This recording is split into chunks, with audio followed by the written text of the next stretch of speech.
Senate इंतखाबात को लेकर पाकिस्तान तहरीक इंसाफ के अंदरूनी इख्तलाफात पर बात करेंगे। हमारे साथ मौजूद है सीनियर सियासतदान फवाद चौधरी।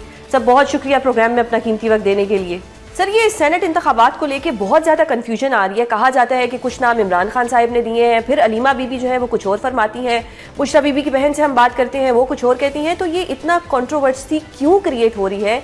एक इलेक्शन है, इसको आराम से होना चाहिए। जो कैंडिडेट डिजर्व करते हैं उनको लड़ना चाहिए, जो नहीं डिजर्व करते उनको नहीं लड़ना चाहिए। बट ये इतनी ज्यादा कंफ्यूजन क्यों है? तो देखिए, बात यह है कि खान साहब का तो इसलिए मैं नहीं इसलिए समझता कि वो जेल में हैं, उनके ऊपर जो प्रेशर्स हैं वो खुद सुना है। वो कैद तन्हाई में है इस वक्त जो सिचुएशन है। इन हालात में सेनेट में नॉमिनेशंस करना उनकी कितनी बड़ी प्रायोरिटी हो सकती है।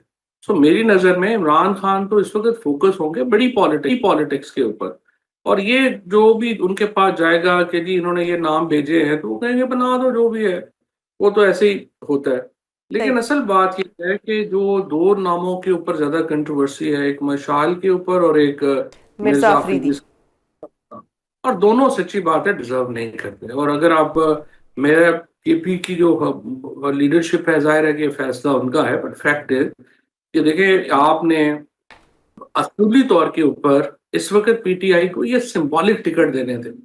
जिस तरह से आपने दिया है, मुराद सईद को जो टिकट दिया है वो सिंबॉलिक है और इसकी बड़ी उसकी इस लिहाज से अहमियत है कि वो एक कम अज कम कुर्बानियां देने वाले शख्स को रिकग्नाइज किया गया है। आजम सवाती साहब को जो टिकट दिया गया है वो भी रिकग्नाइज किया गया है, ये अच्छी बात। लेकिन यहाँ पे एक जो शहीद हुए 26 तारीख को, उनको टिकट देना चाहिए था। उनके घर पे जो है वो खातून थी तो उनको टिकट देना चाहिए था। उसके बाद जो लोगों ने लंबी कैदें काटी हैं उन लोगों को जो है वो टिकट, ताकि एक सिंबलिज्म है ना इस सर, वक्त। यही अगर मैं आपसे सवाल करूं कि जी उनको टिकट क्यों नहीं दिया गया, जैसे सनम जावेद थी, खदीजा शाह थी और बहुत से लोग थे, उनको नहीं दिया गया, लेकिन ये कुछ खास लोग क्या किसी के मंजूर नजर है, या जो एक बात 50 करोड़ की कोई बात की जाती है, या क्या इन दोनों शख्सियात के पास इतने पैसे थे कि वो उनको जो है नामजद कर लिया गया? ये क्यों ऐसा हो रहा है? यही सवाल मैं आपसे करती हूँ। सनम जावेद और खदीजा शाह तो जाहिर है पंजाब से हैं, उनको केपी से टिकट तो नहीं दिया जा सकता। एग्जाम्पल के लेकिन तौर पे। वहाँ पे लोग और हैं जिनको, जैसे इरफान सलीम का अपना नाम है और लोग हैं बड़े, ये अपने जो हमारे जीशान हैं, ये लोग जाहिर है कि पॉलिटिकल वर्कर्स हैं, बड़ी कुर्बानियां हैं। लेकिन प्राइमरीली मेरे ख्याल में जो लोग शहीद हुए थे उनके घरों पे जाने थे, क्यों नहीं दिया गया?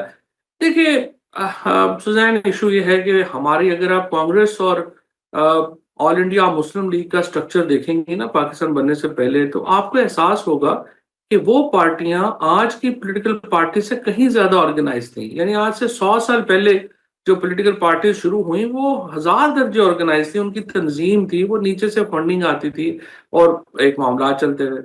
अब तो पॉलिटिकल पार्टीज जो है ना, उनकी कोई तंजीम है ना फंडिंग है, फिर वो क्या करते हैं, अमीर लोग ढूंढते हैं और अमीर लोगों को कहते हैं कि आप सर, हमारा जहां तक फाइनेंस। अमीरों की बात है तो खान साहब ने तो ये जमात बनाई थी आम इंसान के लिए, आम पाकिस्तानी के लिए, जिसमें उन्होंने कहा था कि ये जो एक सिलसिला चलता आ रहा है कि सियासतदान का बेटा सियासतदान, ये एक आम आदमी की जमात थी। तो आज आम आदमी को, बैरिस्टर गौहर साहब की तरफ से एक बयान आया कि सियासी कमेटी ने फैसला किया है कि जो कागजात वापस नहीं लेंगे उनके खिलाफ कार्रवाई होगी।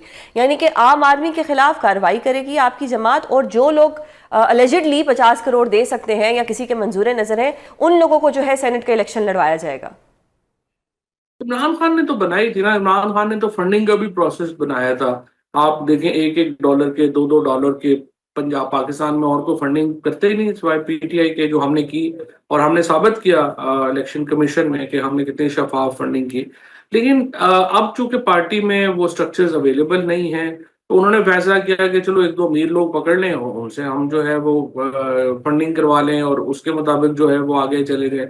अभी मेरे ख्याल के अंदर ये जो एक पुशबैक आई है वर्कर्स की तरफ से, इससे ये एहसास होगा पार्टी को कि इस तरह से लंबा अरसा नहीं चला जा सकता। लीडरशिप तो पार्टी में इस वक्त है नहीं है, इमरान खान है और नीचे वर्कर है, दरमियान में लोग जो है उनकी कोई। और गौहर जो है वो बिल्कुल मेरे भाइयों की तरह है, मेरा बड़ा उनके लिए एहतराम है। लेकिन मेरी उनसे रिक्वेस्ट है कि पार्टी में आपकी सुनता तो कोई है नहीं है ना, आपकी कोई बात मानते हैं ना कुछ।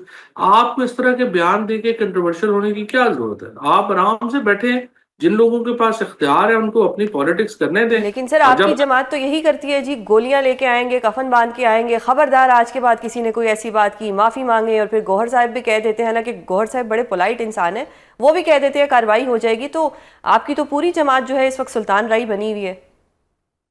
वो तो पार्टी के अंदर जाहिर है हमारा एक है इस वक्त एक माहौल ऐसा है, हालांकि टेम्परेचर नीचे करना तहरीक इंसाफ के इंटरेस्ट में है, और दोनों तरफ से ही फिलहाल तो कोई ऐसा एफर्ट नहीं हो रही कि टेम्परेचर नीचे हो। सही। तो ये जो अब एक लिस्ट फाइनल हुई है, do you think in your personal view कि क्या ये खान साहब ने ही फाइनल की है, मैं अदर खान देन साहब फैसल जावेद एंड मुराद सईद? मैं आपको बता दिया ना, खान साहब का पहले मुझे नहीं लगता खान साहब ने इसके ऊपर कोई बड़ा ज्यादा, अगर की भी है तो उन्होंने कोई बड़ी थिंकिंग इस पे नहीं की। सर आपकी क्या राय है कि मिशाल यूसुफजई का नाम बुशरा बीबी ने दिया है क्योंकि उनकी बहन की तरफ से एक तरदीद आ गई है?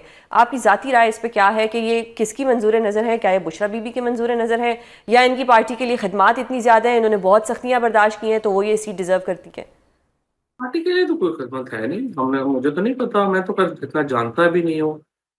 Again she is not a really, कोई लॉयर भी कोई खास नहीं है, कभी उन्होंने जिंदगी में, मैंने तो प्रैक्टिस करते भी नहीं देखा। और अब होगा कोई उनका कोई कोई ना कोई कनेक्शन तो होगा कि उनको सेनेट की टिकट दे दी है। और आई मीन आपने बिल्कुल ही मजाक ही किया है ना, देखिए कोई लेवल भी तो होते हैं, इस तरह तो नहीं आपको प्ले अराउंड करना चाहिए। एक तो कोई लेवल नहीं है, फिर सारे ही पहले भी टिकट जो है पीटीआई में बहुत ज्यादा अनफॉर्चुनेटली ऐसे ही दे देते हैं कि जिसका कोई ना हो, कोई हैसियत ना हो। सो अनफॉर्चुनेटली इस वक्त जो सिंबलिज्म था वो भी इन टिकट्स में नहीं है। और एक कोई मेरिट जो होता है, कॉम्पिटेंस, याद तो ठीक है ना कि आप कहें कि जी वो पार्टी के लिए तो इतनी कुर्बानियां नहीं है, लेकिन वो कॉम्पिटेंट हैं और हमें चाहिए सेनेट में, तो फिर भी समझ आती है। तो ये जब दोनों ही चीजें नहीं है, मिर्जा अफरीदी का तो फिर भी चले मेरिट है कि उसके पास पैसे तो हैं, इनके पास वो भी नहीं है। I don't know. सही। सर अभी आयशा बानो ने एक वीडियो पैगाम जारी किया जिसमें उन्होंने कहा कि ये हमारी सीटें हैं और हम ये जुल्म और ज्यादती करने वालों की झोली में नहीं डालेंगे। ये बात अगर आयशा बानो को समझ आ सकती है तो क्या पार्टी के बाकी लोगों को ये बात समझ नहीं आ रही कि जी ये हमारी सीटें हैं, हमसे ऑलरेडी अदलिया ने हमारे साथ एक नाइंसाफ़ी की, अदलिया ने की, जिसने भी की, उसके बावजूद आज आप जाके अपोजिशन जो है वो बैठ गई है हुकूमत के साथ और वो उन्होंने बड़े अच्छे तरीके से आधी आपकी आधी हमारी, 5 आपकी 4 हमारी, जो भी रेशो उन्होंने बनाई है। तो क्या ये ज्यादती नहीं है कि आप लोगों की एक जमात जो है उसमें कुछ नाराज अरकान है, उनको आप कह रहे हैं कि जी आप ठीक है नाराज रहें, आपने जो वीडियो पैगाम जारी करने हैं करें, हम तो अपनी मर्जी करेंगे? आप क्या कहते हैं इस पर? कोई कंट्रोल नहीं है किसी का इस वक्त ना, जो है सर चीफ मिनिस्टर कंट्रोल जो है नहीं है या किसी का बहुत कंट्रोल है? क्या क्या क्या लगता है आपको? जी, वही मैं कह रहा हूँ ना, बेसिक इशू ये है कि वो कंट्रोल करने की कोशिश कर रहे हैं, लेकिन देखें वर्कर्स की तरफ से एक बहुत रिएक्शन है, और देखना यही है कि इसका कैसे आगे जो है वो कल्मिनेट होगा।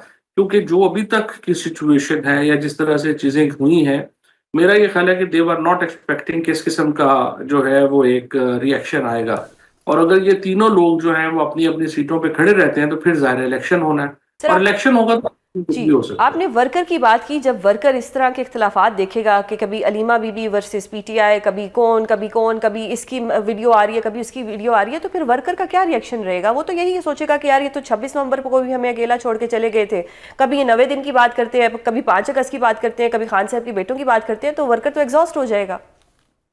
तो उसमें तो बड़ी मायूसी है, इसीलिए तो आप देख रहे हैं कि एक ओवरऑल पार्टी के अंदर बड़ी मायूसी है। लोग देख रहे हैं कि जो यूनिटी है वो नहीं है।